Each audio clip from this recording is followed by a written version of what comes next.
네, 하나만 더 보겠습니다. 이제 종류물 매매의 경우에는 완전물 급부를 청구할 수 있다.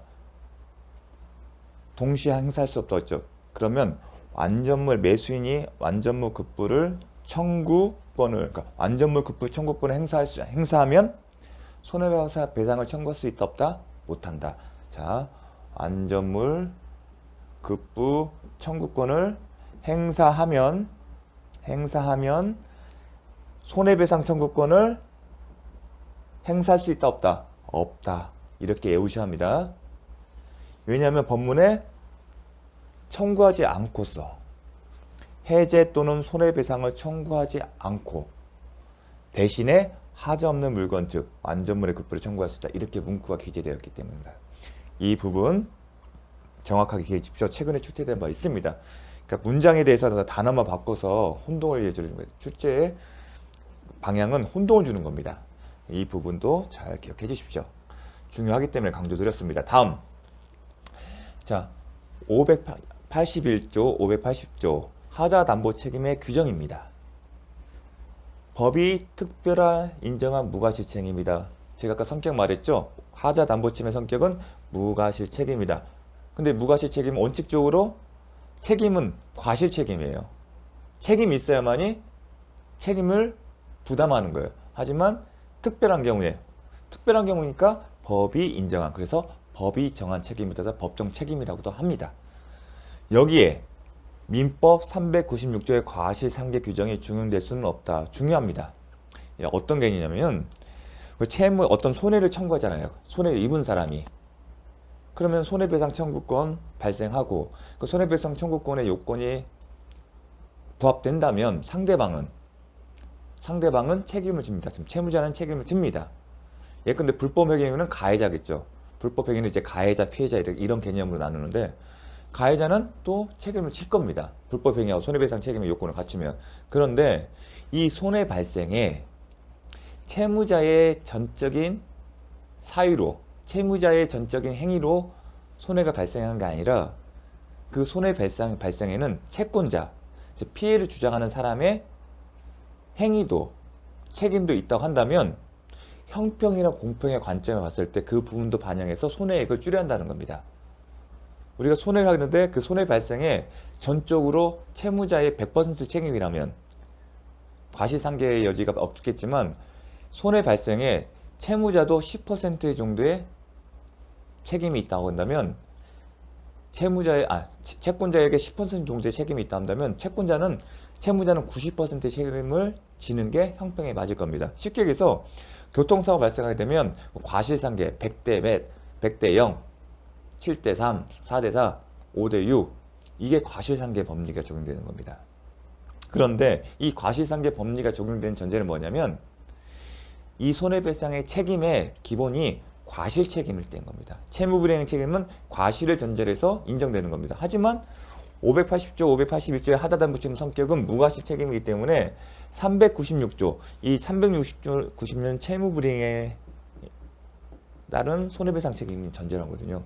채무불이행은 뭐였죠? 이행지체, 이행불능인데 채무자의 책임 있는 사유로 이행지체, 채무자의 책임 있는 사유로 이행불능이 발생했다면이 계약의 해제권과 손해배상청구권이 발생합니다. 즉 과실 책임을 전제로 하는 거기 때문에 과실상계 규정이 적용되는 건데 하자담보 책임은 무과실 책임이기 때문에 과실 책임을 전제로 한 396조의 과실상계 규정은 준용될 여지는 없습니다. 개념상. 다만 담보 책임은 이 법정 책임을 인정한 이유가 뭐냐면 형평의 관념이에요. 담보 책임이 민법의 지도 이념이 공평의 원칙에서 인정된 것이기 때문에 만약에 이 하자 발생 및 그 확대에 가공한 매수인의 잘못을 참작하여 손해배상 범위를 정한다. 무슨 말이냐면 하자 발생과 그 확대에 매수인의 책임이 있다면 그 부분을 참작해서 손해배상 액수를 조절할 필요는 있다는 겁니다.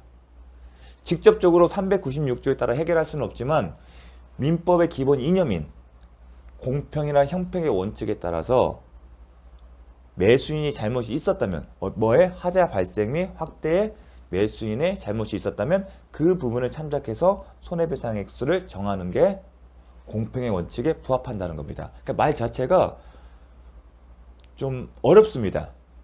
그러니까 손해배상액을 조절하고 싶어요. 이 개념은 뭐냐면 딱 매수인이 하자담보 책임을 추궁했어요. 매도인에게.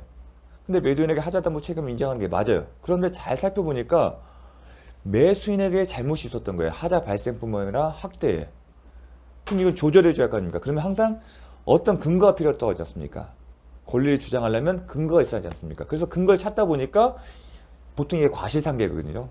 그러니까 과실상계 규정을 매매 계약이니까 과실상계를 생각을 했던 거예요.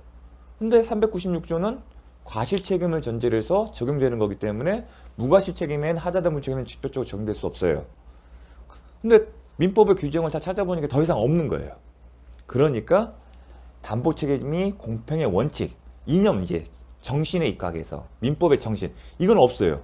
공평의 이념의 원칙, 뭐 담보 책임은 공평의 원칙에 따른다. 민법 조문에 없습니다. 다만 담보 책임이 있을 뿐이지. 근데 민법이 담보 책임을 둔 취지는 공평의 원칙에 따른 것이기 때문에 만약에 하자 발생의 확대 매수인 잘못이 있다면 그 부분도 참작해서 손해배상 책임을 정하는 것이 공평의 원칙에 부합한다는 그런 원리에 입각해서 판단을 내린 겁니다. 자, 좀 어려운 부분일 수도 있는데 좀 그런 부분들. 그래서 중요한 내용이거든요. 다음에 또 출제될 수 있습니다. 상당히 중요한 개념이기 때문에. 또 이런 어떤 과실상계가 있으면 기본적으로 어떤 권리 주장이 있으면 항상 그렇죠. 변론주의 원칙상 당사자가 주장을 해야만이 판사님은 판단한다고 하는데 이런 과실상계나 이런 어떤 담보 책임의 공평의 원칙에 따라서 하자 발생 확대 매수인의 잘못이 있는 경우에서 그런 사실이 있는 경우에는 법원이 상대방이 이러한 내용을 얘기하지 않더라도 직권으로 심리 판단할 수 있습니다. 그래서 이 부분도 같이 기억을 해 주십시오. 상당히 중요합니다. 과실상계는. 과실상계는 실무적으로 소송 실무적으로 되게 중요해요. 100% 어떤 손해배상이 나오게 되면 과실상계는 무조건 주장을 하는 부분입니다. 근데 주장이 없다 하더라도 판사님이 보실 때 이런 과실 어떤 비율이 100대 0이 아니라면 그 비율에 만큼 손해배상 액수를 조절하는 게 필요한 겁니다. 직권으로. 그래서 직권으로 하는 경우가 몇 가지 없거든요. 그래서 이 부분 기억을 해 주십시오. 상당히 중요한 내용들입니다. 자, 출제는 이렇게 나왔습니다. 매도인의 담보 책임은 무과실 책임이므로 하자 발생 및 확대 가공한 매수인의 잘못을 참작하여 손해배상 범위를 정할 수 없다. 틀린 질문이다. 왜 앞에 무과실 책임이냐면 이건 무과실 책임이기 때문에 잘못을 참작한 데는 과실상계다. 논리적으로 맞지 않다. 과실상계는 과실을 전제로 한 책임의 경우에 적용되는 거지 무과실 책임의 경우는 적용되지 않는다. 그걸 염두에 두고 만든 질문인데 그렇지 않다는 거. 그래서 정확하게 기억을 해 주십시오. 다음 이 부분은 이제 582조 제척기간이 있습니다. 이제 매도인의 하자담보 책임이 문제되는 경우에 실무적으로 매수인에게 과실이 있다 얘기를 합니다. 매도인은 항상 매수인이 이제 매도인 상대로 해서 하자담보 책임을 추궁하는 소송을 제기합니다. 손해 금 얼마를 줘라. 그러면 매도인은 이제 피고가 돼서 방어를 해야 하지 않습니까? 그 방어 방법으로서 첫 번째가 매수인의 과실이 있다. 아니면 하자담보 책임에 대해서 면책특약이 있다. 또 하나가 뭐냐면 제척기간 도가 됐다는 겁니다. 권리를 행사할 수 있는 건 있는데 이것도 행사 기간이 정해져 있고 그 정해진 기간을 벗어났다. 그 주장을 합니다. 어떤 내용이냐면 매수인의 매도인에 대해 가지는 계약 해제권, 손해배상 청구권. 자, 하자담보 책임에서 나오는 권리들은 계약 해제권, 손해배상 청구권, 또 하나 안전물 급부 청구권이 있는데 이 세 가지 중에서 안전물 급부 청구권은 종류물 매매 경우에만 인정됩니다. 그러한 권리들은 매수인이 목적물에 하자가 있다는 사실을 안 날로부터 6개월 내에 행사를 해야 합니다. 되게 중요합니다. 이게 쟁점이 되는 경우가 많습니다. 6개월 내에 안 날로부터 6개월 내에 행사를 해야 합니다. 6개월 행사는 그 성격이 제척기간입니다. 제척기간. 이것도 함께 기억을 해 주십시오. 되게 중요합니다. 제척기간은 재판상 또는 재판의 행사기간이고 재판상 청구를 위한 출소기간은 아니다. 무슨 얘기냐면 경우에 따라서는 법에 따라서 이 기간에 소송을 해야 한다 그런 표현이 있습니다. 그게 출소, 교도소 출소가 아니라 소장을 법원에 제출하는 겁니다. 출소 기간이 아니라 뭐냐면 재판이든 그러니까 소송 과정이든 아니면 법원 밖에서 소송 외의점 방법으로서 권리를 행사하는 겁니다. 제척 기간은 빠른 시일 내에 권리를 확정시키는 겁니다. 그래서 중단이 없습니다. 쭉 가는 겁니다.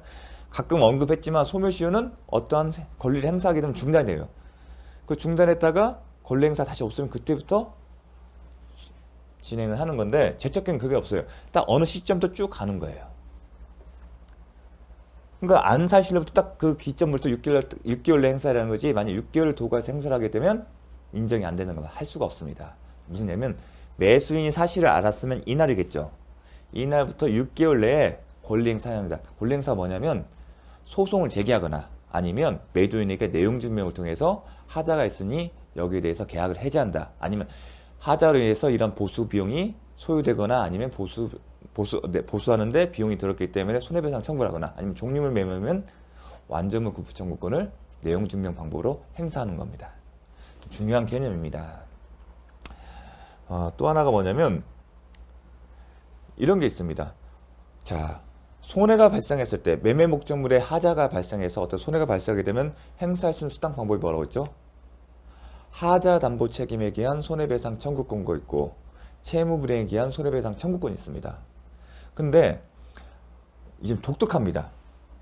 하자 담보에 기한 지금 하자 담보를 이유로 해서 손해배상 청구권 법문에는 582조 제척기간이 적용된다. 제척기간 뭐였죠? 매수인이 안 날로부터 6개월입니다. 그런데 이 하자담보에 의한 매수인의 손해배상 청구권은 좀 이해는 어려울 수도 있는데 정확하게 기억을 해주십시오. 암기를 해주십시오.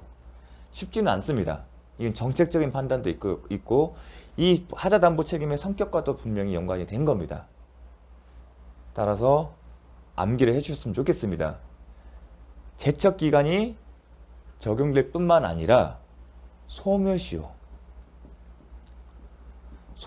규정도 적용된다는 겁니다. 기출이 됐기 때문에 기출 28회에 한번 기출이 됐기 때문에 설명을 드린 겁니다. 그 뒤로는 근데 시험 범위는 아니에요. 시험 범위는 아닌데 기출이 됐기 때문에 언급을 하는 겁니다. 언급을 하는데 다행히 28회 기출되고 그 뒤로는 최근까지는 34회까지는 3회까지는 취재가 된 바가 없습니다. 근데 어려운 내용이에요, 사실은요. 제척기간이 적용될 뿐만 아니라 하자담보에 기한 매수인의 손해배상 청구권. 주의할 게 뭐냐면 채무불이행에 기한 손해배상 청구권이 아니란 겁니다. 만약에 채무불이행에 기초한 손해배상 청구권이라면 당연히 민법 제 160조 제1항의 채권 소멸시효 규정이 적용이 돼요. 근데 지금 언급하는 것은 하자담보 책임에 기초한 손해배상 청구권이에요. 아까 하자담보 책임 뭐 있죠? 계약 해제권.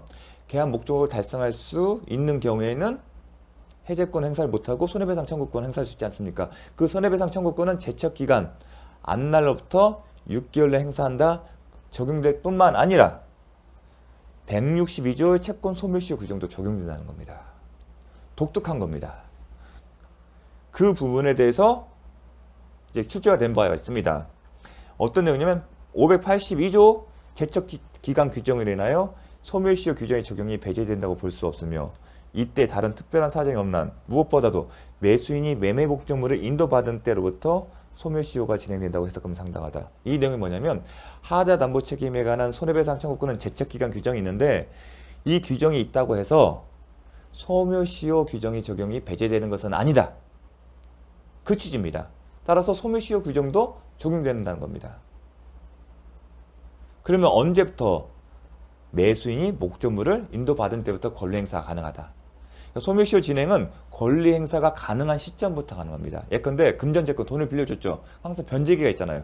변제기가 도래하기 전에는 채권 행사 가능합니까? 불가능합니까? 변제기가 도래하기 전에 채권이 행사가 불가능하기 때문에 그때 변제기가 도래하기 전에 소멸시효는 진행되지 않고 변제기가 도래한 시점, 즉 권리가 행사한 시점부터 소멸시효가 진행됩니다. 보통 채권은 10년입니다. 하지만 하자담보 책임의 매수인의 손해배상권은 언제부터? 인도를 받은 날부터. 왜냐면 하자를 언제 확인할 수 있죠? 받은 날부터 확인하기 때문에. 좀 독특한 법리입니다. 그래서 좀 어려울 수도 있는데 왜 요 사안이 문제가 됐냐면 이런 겁니다. 을, 갑, 병. 매매계약. 어떤 사안이었냐면 이 판례 사안은 토지를 매매했어요. 근데 병이 이제 보니까 폐기물이 있었던 거예요. 폐기물이 있었어요. 이 폐기물이 하자예요. 이 하자를 처리하는 비용은 뭐라고 했죠? 손해예요. 그래서 병이 갑에게 대해서 580조에 따라 하자 담보 책임에 의한 손해배상 청구권을 소송을 제기했어요. 그래서 병이 이겼어요. 이기니까 어떻게 해요? 밥은 돈을 줘야겠죠. 그래서 갑이 배상 명목으로 손해배상 책임을 진 거예요. 지금 돈을 준 거예요. 그러면서 이 사람이 어디예요? 손해가 발생했죠. 손해가 발생했어요. 근데 병이 갑을 상대로 해서 소송을 제기하게 되면 밥은 손해를 입었으면 이때부터 이 사람이 손해를 입고 손해를 줬다는 얘기는 이 사람 입장에서는 이제 을을 상대로 해서 이제 또 뭔가를 조치 취하겠죠. 손해를 입었잖아요.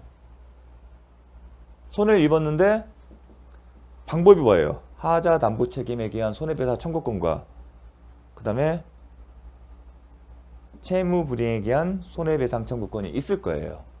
근데 이 사람은 하자 담보 책임에 의한 손해배상 청구권을 행사를 한 겁니다. 그런데 문제는 뭐냐면 그럼 우리 방어를 하겠죠. 방어를 하려고 보니까 제가 어떤 방법을 쓴다고 했죠? 담보 책임 면제 특약이 있다. 항상 매도인은 면제 책임 특약이 있는지 있으면 특약을 주장하고요. 과실, 그다음 제척기간을 따집니다. 근데 요거는 없었어요. 과실도 매수인이 어떻게 합니까? 토지에 그 폐기물이 매립된다는 걸 몰라요. 또 제척기간 보면 제척기간은 어디죠? 안날로부터죠. 하자가 있으면 안날로부터 6개월이에요. 근데 매수인은 몰랐었어요. 이 사람의 손해를 배상한 그 무렵에 알았다고 할 겁니다. 안날은 이제 안날을 어떻게 보냐도 하나의 쟁점이 있는데 결과적으로 제척 기간에 도과되지 않았어요. 그러니까 안날로부터 6개월 내에 행사를 한 걸로 판단이 됐습니다. 그러자 을이 어떤 얘기를 하냐면 이 하자 담보 책임에 의한 손해배상 청구권에 대해서 소멸시효 규정이 적용된다는 걸 주장했습니다. 그러면 소멸시효 규정은 권리가 행사 가능한 시점부터 10년이거든요. 근데 권리가 행사 가능한 시점 언제 봤죠? 이 하자가 있는 지역을 보려면 목적물을 넘겨받아야겠죠. 인도시로부터. 인도 목적물을 넘겼겠죠. 이미 이 사람이 갖고 있으니까. 근데 인도한 시점부터 보니까 10년이 도과됐다는 거예요.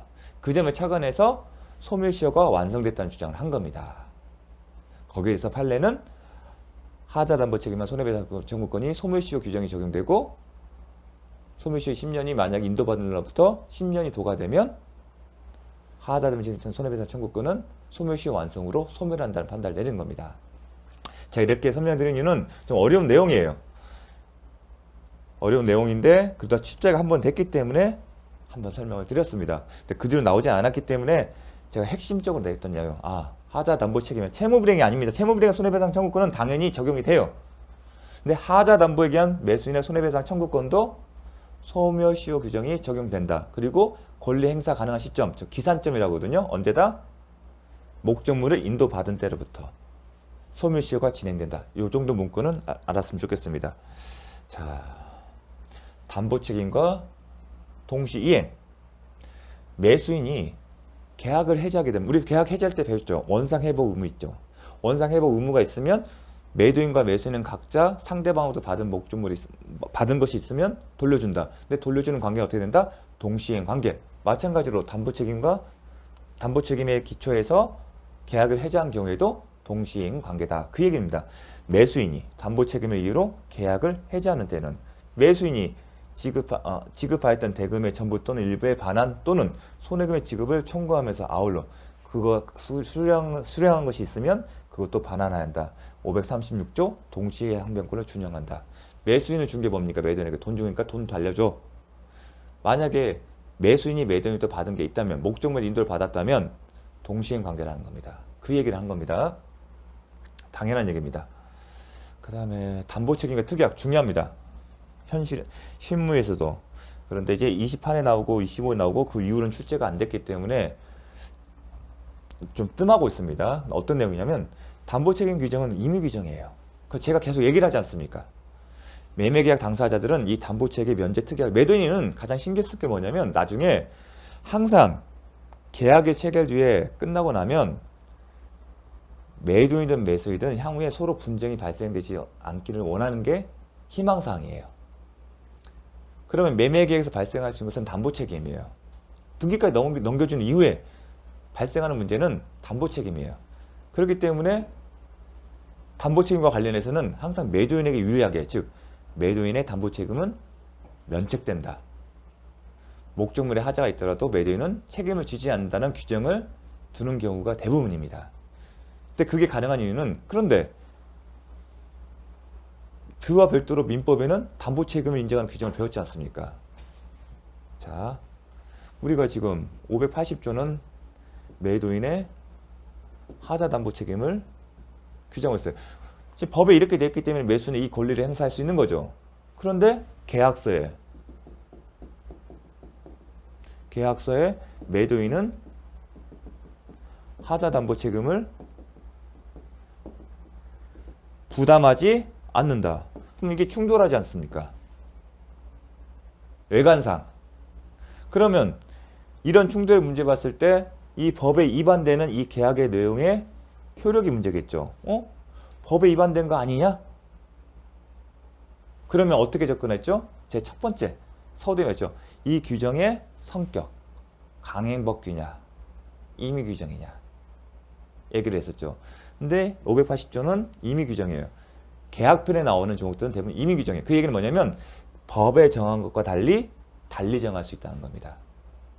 그러니까 580조 의미는 매매계 어떤 분쟁이 발생 때 하자담보 책임에 관해서 계약서에 아무것도 써있지 않을 때 이 민법상 580조를 기준으로 해서 문제를 해결하겠다는 겁니다. 규정은. 임의 규정은.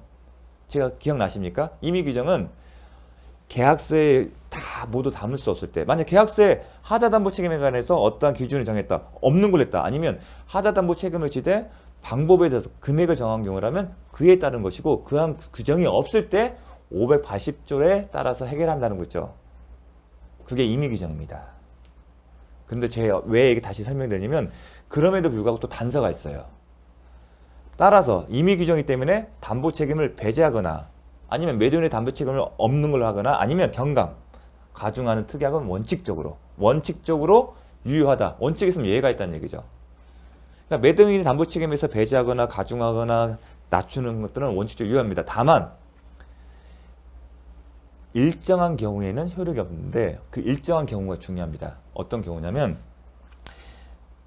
매도인이 알고 고지하지 아니한 사실.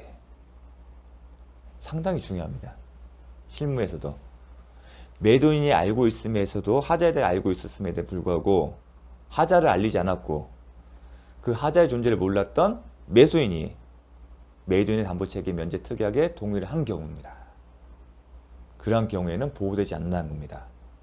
설사 면제 특약이 있다 하더라도 임의 규정과 달리 면제 특약, 임의 규정이기 때문에 이와 다른 매도인에게 유리한 담보 책임과 관련해서 유리한 조항을 정했다 하더라도 효력이 없겠다는 겁니다. 인정하지 않겠다는 겁니다. 어떤 경우에 알고서도 고지하지 않은 사실. 이런 경우에요. 과거에 누수가 있었고, 대부분 이제 상가 같은 경우, 수익 경우 이런 경우에요. 임차인이 지금 쓰고 있지 않습니까? 상가는. 그러니까 건물주를 모르잖아요. 그러니까 임차인 쓰다 보니까 만약에 건물에 누수가 발생해서, 그러면 임대인에게 얘기를 할 거 아니겠습니까? 그러면 임대인은 그런 사실을 알겠죠. 그런 사실을 아는데 알았음에도 불구하고 고지하지 않았다면 설사 담보 책임을 면제하거나 아니면 매도인에게 유리하게 경감하는 특약을 정했다 하더라도 효력이 없다는 겁니다. 그런 의미입니다. 보통의 경우는 그런 경우입니다. 매수를 했는데 갑자기 임차인이 건물 누수가 된다는 얘기를 해서 새로운 소유자 매수인에게 알려요. 그럼 매수인은 이제 임차인 만나기 전에 어떻게 된 거냐, 예전에도 이게 물이 새갖고 계속 샜는데 새갖고 제가 전에 그 매도인한테 얘기를 해서 고친 적도 있고 했는데 수선 제대로 안 됐다. 그리고 얼마 전에도 당신이랑 계약하기 전에도 물이 새서 알린 적 있다. 그런 경우입니다. 그런 경우에 비록 매매 계약서상 담보 책임을 면제 특약있다 하더라도 효력이 없기 때문에 매수인은 하자 담보 책임을 추궁할 수 있는 경우입니다. 그러한 경우뿐만 아니라 시험에 여기서 나왔습니다. 제3자에게 권리를 설정, 양도한 행위에 대해서는 책임을 면하지 못한다. 이 두 가지 경우는 잘 시험을 위해서, 시험 부문은 사실 이 부분이거든요. 이게 실무에서는 많이 활용될 수 있는 부분인데 시험은 이 부분뿐만 아니라 제3자에게 권리를 설정 또는 양도한 행위에 대해서는 책임을 면하지 못한다. 비록 담보 책임 면제 특약을 했다 하더라도 예외적으로 이러한 경우에는 효력이 없다. 중요합니다. 이 문장 자체는 애우셔합니다. 방법이 없습니다. 자, 담보 책임과 착오의 관계 똑같습니다. 아까 손해가 발생하면 그 손해를 회복하는 방법, 무기 마찬가지로 담보 책임을 주장할 수 있고 착오가 성립되면 착오를 동시에 주장할 수 있다는 게 어떤 경우냐? 고려 청자를 샀어요. 1억에. 그런데 알고 보니까 이게 가품이에요. 위작이에요. 위작. 그럼 목적물에 하자가 있는 겁니까? 아닙니까? 목적물에 하자가 있는 거죠. 그럼 하자가 있으니까 매수인은 선이 무과실이라면 그리고 이러한 사실은 알람부터 6개월이 도과되기 전이라면 목적물의 계약 목적 달성할 수 없었기 때문에 계약 해제권을 행사할 수 있고 더불어 손해배상정권도 행사할 수 있을 겁니다. 그렇죠? 하자담보 책임이겠죠. 반대로 착오는 뭐냐? 매수인은 착오가 있죠. 사실은 이 사람은 진품을 전제한 거잖아요. 목적물을. 이 사람은 이 목적물이 진품이라고 알고서 진품인 줄 알고서 계약을 체결한 건데 가품이잖아요. 내용상 착오가 되는데 이게 동계 착오가 될 수도 있을 거고 아니면 그냥 이 자체의 내용상의 착오일 수도 있어요. 목적물이 착오를 해서. 그러니까 어떤 경우든 착오 개념을 포섭하면 됩니다. 그러면 착오가 되는 효과가 뭐였죠? 중대한 내용이죠. 법률행위 중대한 내용이면 그리고 중과실이 없겠죠. 중과실이 없다고 한다면 매수인은 매도인 상태로 해서 매매계약을 취소할 수 있습니다. 그럼 취소를 하게 되면 원상회복을 하겠죠. 부당이득 반환 청구에 대해서 내가 준 부문에 대해서 돌려주세요 얘기를 하는 겁니다. 원상회복 의무의 일환인 부당이득 반환 청구권. 왜냐하면 매도인은 매매계약이 이 고려청재 매매계약 유효함을 전제해서 돈을 받은 건데 취소하면 없어졌잖아요. 그럼 돈을 받은 기초가 없으니까 그게 법률상 원인이 없어서 부당이득 반환 청구권을 행사했습니다. 자, 계약 해지하게 되면 원상회복 의무가 있기 때문에 매수인이 매도인에게 지급한 돈을 달라는 얘기를 할 수 있는 거고요. 그건 해제의 법리에 따라서 계약 해제의 효과에 있어서. 자, 그런 내용을 쓴 겁니다. 그러니까 제가 고려청자를 얘기 든 이유는 그렇게 기억하시면 담보치가 차고 경합관계이기 때문에 어떤 것이 다 쓸 수 있다. 하나만 선택할 수도 있고 아니면 동시에 둘을 주장할 수 있는 겁니다. 그런 얘기입니다. 따라서 매매계약 내용의 중요 부분에 착오가 있는 경우에 매수인은 매도인의 하자 담보 책임이 성립하는지와 상관없이 착오를 이유로 매매계약을 취소할 수 있다. 어떤 건지 성립할 수 있다. 요건을 거기에 맞춰서 하자 담보 책임은 선의 무과실 제척기간. 여기는 착오 같은 경우는 법률행위 내용의 착오, 중요 부분의 착오, 그 다음에 중대한 과실이 없어야겠죠. 자, 요건이 다르기 때문에 그런 내용입니다. 자, 매매대금 지급 의무.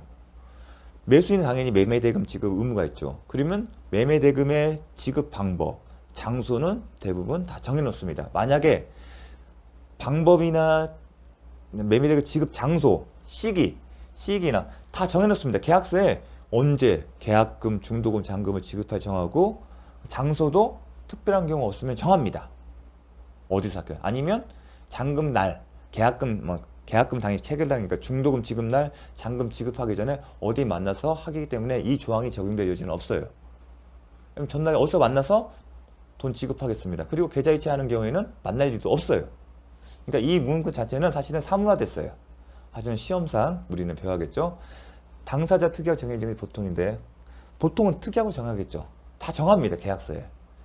특약이 없는 경우에는 민법에 보충 규정이 있다. 어떤 규정이 있을까? 자, 대금과 관련된 게 뭐가 있으면 목적물 넘기는 거 있지 않습니까? 매매 당사자 일방에 대한 의무이행 기한이 있는 때는 상대방의 의무이행 대해서도 동일한 기한이 있다. 자, 어떤 거냐면 매도인, 매수인 각자 매도인은 목적물, 소유권 이전 등기 서류 해주는 의무가 있죠. 매수인은 매매대금 지급할 의무가 있고 서로는 대가 관계죠. 이 의무 중 둘 중 하나의 기한이죠. 이 부분에 기한이 정해져 있으면 별도로 대금에 대해서 언제 지급한다는 말이 없다 하더라도 이 기한에 맞춰서 이 기한에 매매대금도 지급하는 것을 본다는 거고요. 반대로 매매대금 지급 기한이 정해져 있는 반면에 여기에 대해서는 지급 시기가 정해지지 않았다면 그러한 경우에는 이 매매대금에 정해진 시기에 이 의무도 이행한다는, 왜냐하면 대가관계에 있기 때문에 그 의미입니다. 매매 당사자 일방에 대한 의무 이행 기한이 있는 때는 일방에 대해서만, 대부분 계약서에 쓰죠. 잔금 당일 소유권 이전 등기를 서류를 넘겨준다. 그런 것처럼 상대방의 의무 이행에 대해서도 동일한 기한이 있는 것으로 추정된다. 이 조항은 계약서에 그런 내용들이 없을 경우, 근데 현실에서는 그럴 일이 없겠죠. 그러니까 이런 부분은 사실상 현실에서는 쓰이는 조항은 아닙니다. 다만 시험상 여러분은 기억을 해주시면 좋겠습니다. 내용은 이제 대가관계에 있기 때문에 그렇게 이해하시면 됩니다. 지급장소 마찬가지입니다. 목적물의 인도와 동시에 대금을 지급할 경우에는 목적물의 인도와 동시에 대부분 매매계 소유권 이전 등기 서류 넘겨주는 것과 목적물 넘겨주는 것은 잔금을 받고 동시행 관계로 처리한 경우가 많습니다. 그렇기 때문에 법조문도 동시에 대금을 지급할 경우에는 그 인도장소에서 이를 지급한다. 맞는 말입니다. 그래서 결국은 은행에서 만나는 경우가 많습니다. 아니면 중개사무소. 자, 이것도 이제 25, 26회 종전의 것도 25회만 나오고 그 이유는 출제가 안 됐습니다. 왜냐하면 현실에서는 많이 쓰이지 않거든요. 이 문제 갖고 싸우는 경우는 없습니다. 이게 이제 왜 중요하냐면 나중에 이행의 제공, 누군가가 계약의 이행을 원치 않았을 때, 그러면 이제 수령을 안기 때문에 이행의 제공이 필요했을 때, 그러면 이행 제공이라면 이행을 제공해야 하지 않습니까? 어디서 해야 하는지가 쟁점이 될 수 있는데 그렇게까지 복잡하게 되는 현실에서도 없습니다. 이런 경우도 그런 어떤 이론적인 의미가 있을 뿐이지 현실에서는 많이 쓰이지 않습니다. 대금의 이자, 예전에 배웠습니다. 어떤 규정이 있죠? 매매계약이 있음 해도 인도하지 아니한 목적물로부터 생긴 과실은 매도인에게, 그러니까 목적물을 인도한 시점을 기준해서 인도하기 전이라면 누구한테? 매도인에게 속한다. 매수인은 목적물의 인도를 받은 날부터 대금의 이자를 지급해야 한다. 이게 보통의 경우는 매매 목적물의 인도 의무와 그 다음에 매매 대금 지급 의무가 동시 이행 관계에 있는 경우에 적용된다 얘기했죠. 그래서 제가 기억하는 거 있죠. 이자. 요 이자가 뭐라고 했죠? 지연이자 손해금. 지연이자 뭡니까? 채무 불이행에 따른 손해배상 책임이에요. 이 조문은 자체는 동시이행 관계 전제를 하는 거고 동시이행 관계가 없는 경우에 적용되지 않습니다. 그 추단할 수 있는 게 뭐냐면 이 이자의 성격이 지연이자의 성격. 왜 강조하냐면 이 판례 내용을 이해하는 데 도움이 되기 때문입니다. 어떤 내용이냐면 매수인의 대금 지급 의무와 매도인의 근저당권 설정 등기 내지 가압류 등기 말소 의무가 동시이행 관계에 있는 등으로 매수인이 대금 지급을 거절할 정당한 사유가 있는 경우에는 매매 목적물을 미리 인도받았다 하더라도, 원칙적으로는 인도받게 되면 매수인은 대금 이자를 지급해야죠. 하지만 지급을 거절할 정당한 사유가 있는 경우에는 미리 인도받았다 하더라도 민법 규정에 따른 이 대금의 이자의 규정에 따른 이자를 지급할 의무가 없다. 이 의미가 뭐냐? 정당한 사유가 있다는 얘기는 채무 불이행이 아니라는 겁니다. 이 이자는 지연 손해금이 되려면 채무 불이행에 따른 전제를 하는 거거든요. 근데 정당한 사유가 있으면 채무 불이행이 아니기 때문에 이자를 지급할 필요가 없다는 겁니다. 거기에 포인트가 있는 겁니다. 이 내용이 상당히 난해해요. 근데 포인트가 이 이자가 성격이 지연 이자다. 우리가 있잖아요. 동시행 관계가 있다면 손해 발생하지 않는다. 위법하지 않다. 기억나십니까? 동시행변권. 정당한 사유가 있다는 얘기는 이제 채무 불이행이 아니라는 거예요. 따라서 이자. 이 이자는 지연 손해금이잖아요. 그렇게 읽으면 이자라고 쓰지만 지연 손해금을 지급할 의무가 없다. 당연히 이해되잖아요. 거절할 정당한 사유. 합법이네? 그러면 지연손해금을 지급할 의무는 없다고 하게 되면 이해가 될 겁니다. 지금 단계에서는. 이제 어느 정도 공부를 했기 때문에. 이자로 쓰니까 헷갈리는 거예요. 그러니까 이자를 지연손해금을 이해하시면 됩니다. 587조의 이자는 지연손해금이다. 그게 이해의 포인트입니다. 기출 29회. 자, 갑은 자신의 토지를 을에게 팔고, 그럼 갑은 매도인, 을에게 매수인에게 팔고 중도금까지 수령하였으나 그 토지가 수용되는 바람에 을에게 소유권 이전할 수 없겠다. 소유권을 이전할 수 없다. 매도인은 매수인에게 소유권을 이전을 할 의무가 있는데 못하게 됐다. 그럼 불능이죠. 이행 불능. 원시적입니까? 후발적입니까? 원시적이면은 매매계약 체결 당시에 목적물이 멸시된 경우 생각하시면 됩니다. 근데 그 경우가 아니죠. 매매계약 체결 당시에는 있었는데 그 이후에 그럼 후발적 이행 불능이다. 이걸 읽으면서 그런 개념들을 생각을 하셔야 합니다. 이 문장에 어떤 걸 묻는지를 이제 기억을 하셔야 돼요. 감을 잡으셔야 돼요.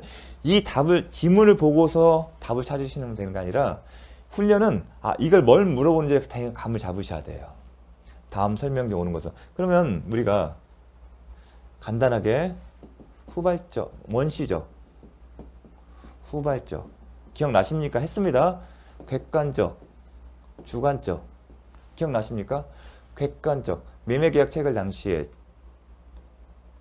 상가에 대해서 건물에 대해서 계약을 했는데 이미 건물이 화재로 소멸된 경우, 제가 화재로 얘기를 드렸죠.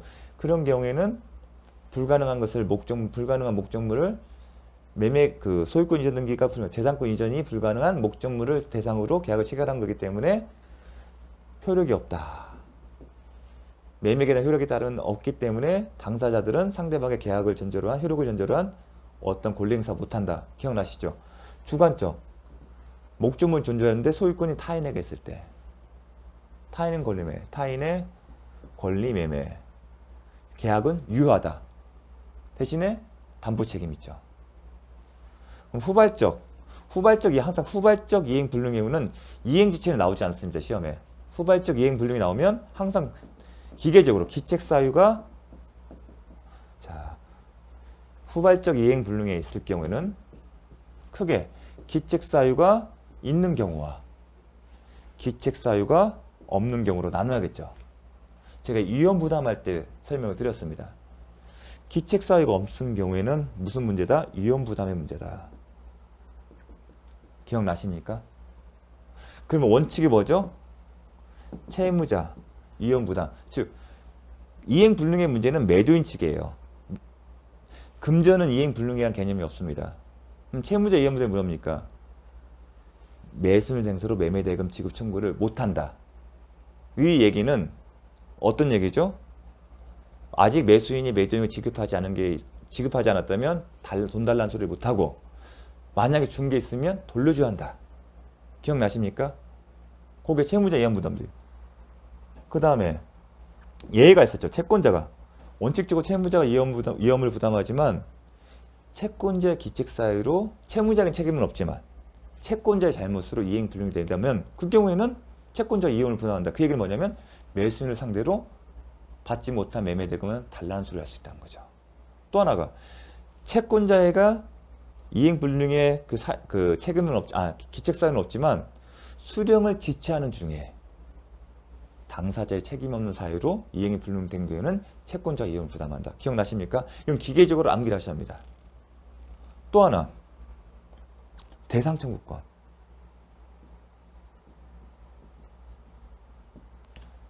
화재를 기억하십시오. 화재 보험에 가입했어요. 보험금 청구권에 대해서. 대상 청구권 특징은 뭐죠? 계약이 일단 유효하는 전제를 한 거고 그 채무 지금 매수인은 대상 청구권을 행사하는 것은 매수인이에요. 사실은요.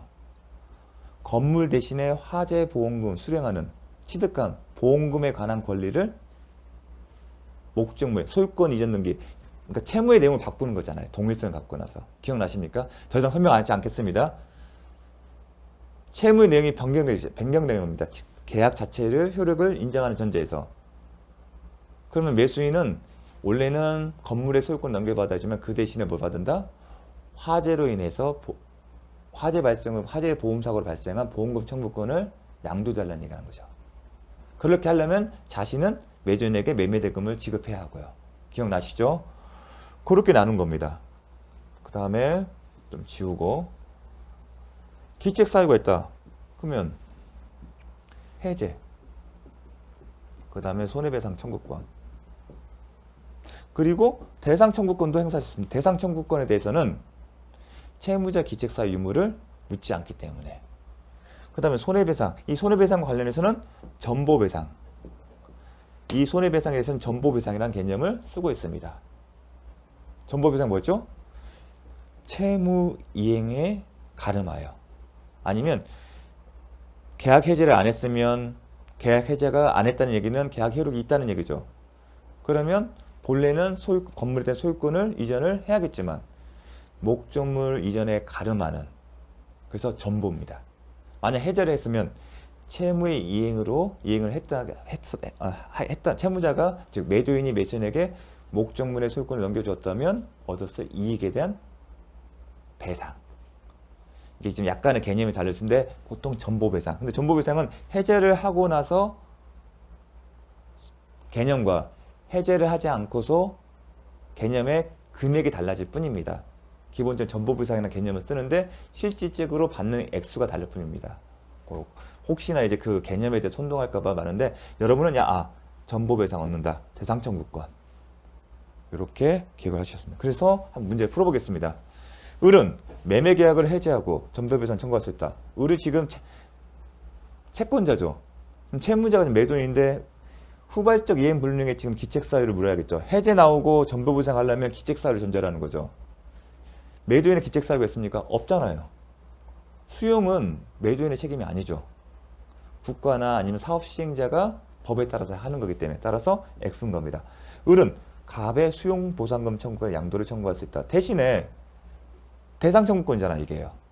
제가 예를 들었죠. 대상청구권에 관련해서 딱 두 가지예요. 화재 아니면 수용이에요. 또 이 대상청구권 행사할 때는 그 금액 권리 자체가 기속되는 게 아니라 매도인, 채무자가 상대방에서 취득한 권리의 양도나 아니면 본인이 변제받은 금액의 반환을 청구할 수 있는 거지 그 수용보험 자체가 직접 바로 기속되는 것은 아니다. 기억나십니까? 그 양도를 청구할 수 있다 개념. 만약 이 수용보상금을 갑이 받았어요. 그러면 어떻게 한다? 반환을 요구할 수 있다. 아직 받지 않았기 때문에 보상 청구권의 양도를. 이런 표현은 틀리죠. 을이 대상 청구권을 행사하게 되면 수용 보상금은 을에게 기속된다. 이런 표현은 틀린 겁니다. 아직 받기 전이라면 청구권을 양도해달라. 받은 거라면 받은 거에 돌려달라. 반환을 요구하는 겁니다. 3번. 을은 이미 지급한 중도금을 부당이득 반환으로 청구할 수 없다. 자, 이건 뭐죠? 이연부담입니다. 이연부담. 중도금을 줬잖아요. 지금 매도인이 중도금을 받았어요. 계약금, 중도금을 받았지 않습니까? 수령. 매수인. 근데 후발적 이행불능이죠. 그럼 매수인이 이연부담에 기초해서 부담에 따라 이런 얘기를 할 수 있죠. 후발적인 이행불능이고 너에게 책임이 없기 때문에 이연부담의 문제인데 채무자 이연부담의 원칙이 적용되기 때문에 계약관계에는 없던 걸로 한다. 즉 나는 너에게 잔금을 지급할 의무가 없다.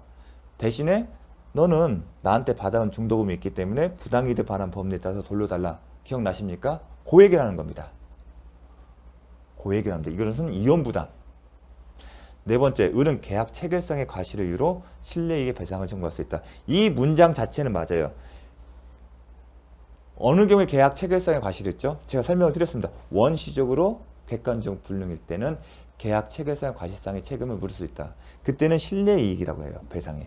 아까 계약 해지할 때는 전보배상, 계약 체결성의 과실 때는 실내이익 배상이라는 게 세트예요.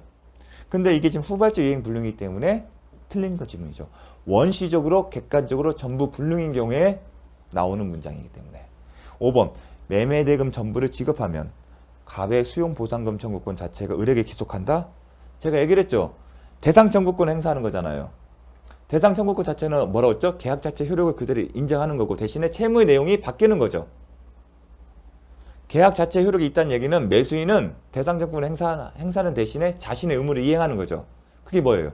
매도인에게 매매대금을 지급하는 거고, 그럼 매수인은 매도인한테 뭘 받는 거죠? 원칙적으로는 건물의 소유권 이동이지만 수용 때문에 불가능해요. 대신에 매도인이 이 사업 시행자한테 얻는 수용권 보상 반환구 청구, 받기 전이라면 청구권을 양도받고 이미 수용 보상을 받았다면 그걸 돌려달라는 겁니다. 대상 청구권 언제 행사하냐면 매매 계약에서는 10억이었어요. 근데 수용 보상금을 12억 받았을 때 행사하는 겁니다. 너 12억 받았으면 12억 돌려줘. 아니면 아직 받기 전이면 사업 시행자 상대들이 갖고 있는 수용 보상금 청구권을 나한테 줘. 양도를 통제하는 거예요. 양도 절차를 발부하는 겁니다. 하지만 그 자체가 기속되는 것은 아니다. 제가 강조했습니다. 요게 29회입니다. 상당히 복합적인 문제고 상당히 중요한 포괄적인 종합 문제입니다. 근데 이제 제가 저번에 이제 이혼 부담할 때 했던 그 다 일일이 다 설명을 드렸습니다. 그 세트를 머릿속에서 달달달달 애우셔야 합니다. 그렇지 않으면 이 답 지문을 찾기 힘듭니다. 되게 괜찮은 종합 문제입니다. 자, 이로써 자 매매 파트 마쳤습니다. 수고 많으셨습니다.